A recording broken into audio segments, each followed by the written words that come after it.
The greed experiment. Voshy has rugged us. Or did he? So, yesterday, the greed experiment actually happened. This is last night.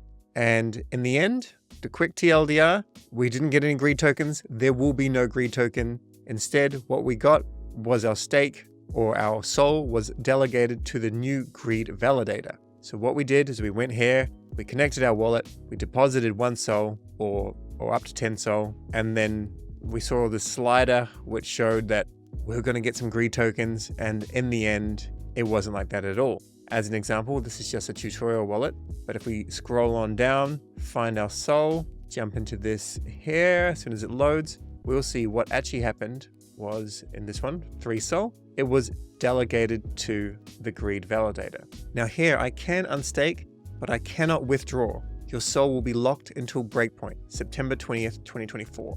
So to make this clear, there is no greed token. Of course, someone could go and spin something up and then maybe airdrop it to anyone that interacted with this contract. That's certainly possible.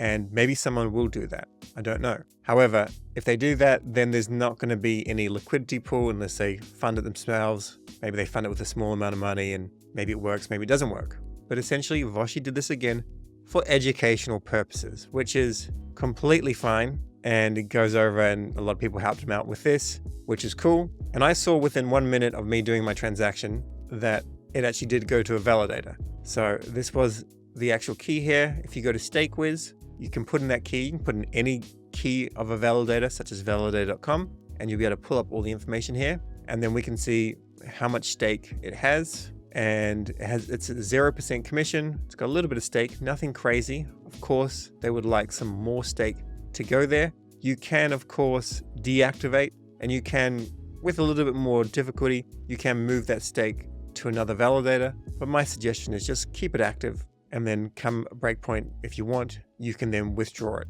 So in some ways, this is essentially a forced savings account. Personally, I think the SOL value is going to be much higher come breakpoint, not financial advice, just what I think. And so in the end, this is basically just forcing you to save. Now, the actual greed experiment validator is dedicated to using all the profits to fund and help public good initiatives on Solana, primarily education focused.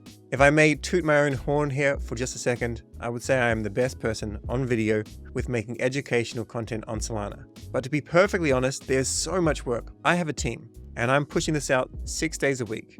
And it's quite a grind. It's quite a hustle. There's a point which I've already reached where people want me to shill their bags. And I'm saying, of course, no. My goal is just to lift up the entire ecosystem, attract stake to validator.com. Of course, in this case, you can go and stake some with greed as well. And just to have a very well-educated ecosystem. There's so much potential on Solana. I do check out other blockchains as well, but the reality is they just don't have what Solana has. So this is where I feel it is most valuable to educate.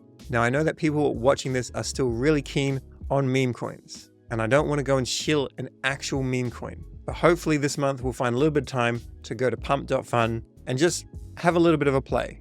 But just keep in mind that the majority of the time you will lose money on meme coins. However, with just grabbing your SOL, staking your SOL, in my opinion, that will do much better with the majority of people. Also, if you haven't found it already, the link will be below, but I have a Solana crypto calendar. Things get added to this, and there'll be also reminders set here as well. A lot of time is going into this, and a lot more time will go into this.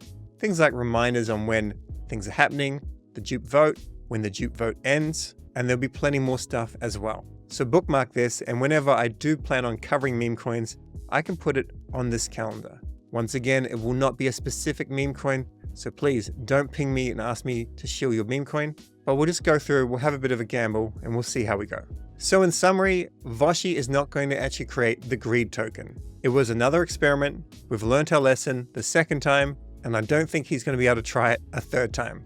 Now, of course, there's one last thing that we have to do.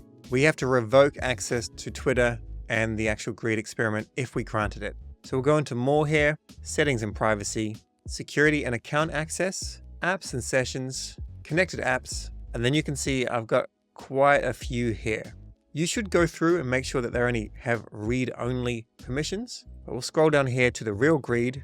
You see it says read and write. We're going to revoke the app permissions there. I, of course, don't anticipate anything bad to happen, but I don't want to actually have read and write privileges set to greed anymore. And that's all there is to greed. Now, if you want to stake with Greed Validator, you can do so. You can do it naturally in Backpack or Phantom or Soulflare, or you can use this if you want it locked into Breakpoint. Of course, then again, go and stake your soul with validator.com. Or you can do both, Greed and validator.com. That's all for this video. Catch you in the next one.